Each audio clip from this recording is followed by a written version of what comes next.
Hello అండి, అందరికీ నమస్కారం. ఈరోజు మనం ఎంతో టేస్టీగా చేసుకునే పచ్చి కొబ్బరి లడ్డు. ఫస్ట్ మన ఇంట్లో పచ్చి కొబ్బరి ఉన్నట్లయితే ఆ కొబ్బరి ముక్కల పైన ఉన్న బ్రౌన్ కలర్ పార్ట్ని తీసేయండి. ఎందుకు తీసేయాలి అంటే పిల్లలు లడ్డూలు తినడానికి చాలా ఇష్టపడతారు. బ్రౌన్ కలర్ ఉండడం వల్ల దగ్గు లేదా జలుబు వచ్చే అవకాశం ఉంటుంది. అది తీసేస్తే దగ్గు జలుబు రాదు. అలా తీసేసిన కొబ్బరిని చిన్న చిన్న పీసెస్గా కట్ చేసి ఒక బౌల్తో కొలుచుకోండి. నేనైతే ఒక బౌల్ పచ్చి కొబ్బరి ముక్కలు తీసుకున్నాను. వాటిని తీసుకొని మిక్సీ జార్లో వేసి ఇలాచీలు నా దగ్గర ఉన్నాయి, పౌడర్ లేదు కాబట్టి ఆ ఇలాచీలు కూడా అందులోనే వేసి మెత్తగా గ్రైండ్ చేశాను.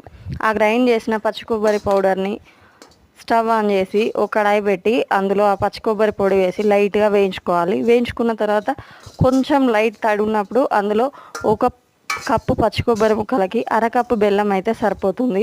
ఆ అరకప్పు బెల్లం కొంచెం మెత్తగా తురుముకొని వేసుకోండి.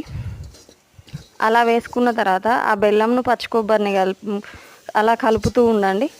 5 నుండి 6 నిమిషాల సమయం మాత్రమే పడుతుంది ఆ బెల్లం మొత్తం కరిగిపోవడానికి. అలా కరిగిన తర్వాత ఎలాంటి పాకం పట్టాల్సిన అవసరము లేదు, ఎక్కువ టైం కూడా పట్టదు.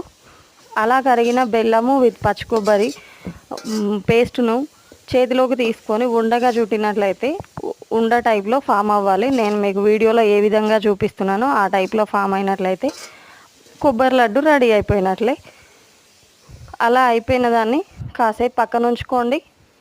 కొంచెం చల్లారాక మనం చేతిలోకి తీసుకొని లడ్డు చుట్టగలిగేంత వేడి ఉన్నప్పుడు లడ్డూలు చుట్టుకొని సర్వ్ చేసుకోండి.